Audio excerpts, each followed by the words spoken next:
জোরে জোরে। আসসালামু আলাইকুম, আমি মোহাম্মদ সালাউদ্দিন গাজী, টুঙ্গিপাড়া পৌরসভা লীগের একজন সাধারণ কর্মী। টুঙ্গিপাড়ার তাওহিদি জনতা একত্রিত হয়ে আওয়ামী লীগের নেতাকর্মীরা একত্রিত হয়ে ভাষণ দিচ্ছে। বিস্তারিত আলোচনা ভিডিও জুড়েই দেখতে থাকুন। কিন্তু আজকে আমি এখানে উপস্থিত হয়েছি একজন সাধারণ মানুষ হিসেবে। আপনাদের কাছে আমি একটা কথা স্পষ্টভাবে বলে দিতে চাই, এই টুঙ্গিপাড়ার মাটি শেখ হাসিনার ঘাঁটি, এই টুঙ্গিপাড়ার মাটি বঙ্গবন্ধুর ঘাঁটি। আপনারা জানেন কিছুদিন আগে ছাত্ররা যেই কোঠাকে বিক্রি করে, যেই মেধাকে বিক্রি করে, তারা যেই দেশে অরাজনৈতিকতা সৃষ্টি করেছে এবং সাধারণ মানুষকে তারা যেভাবে ধোঁকা দিয়ে আজ তারা ক্ষমতায় বসেছে এবং ক্ষমতার অপব্যবহার করতেছে, আমরা তার বিরুদ্ধে। টুঙ্গিপাড়াবাসী জেগে আছে, টুঙ্গিপাড়াবাসী ঘুমিয়ে যায় নাই।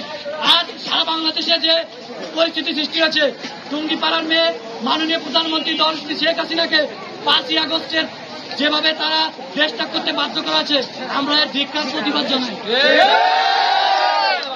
সরকার যতদিন ক্ষমতা গালি কি গালি একটু খেয়াল দাও। পুলিশ এসে আসুক, এদের সাবধানে ছিল।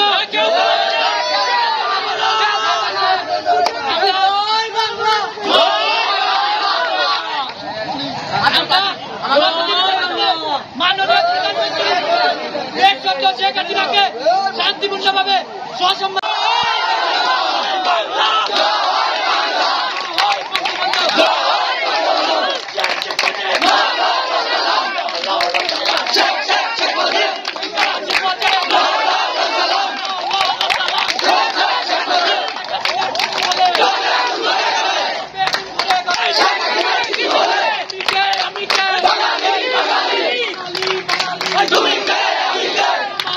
তোমাকে সাহসের জয় হয়েছে।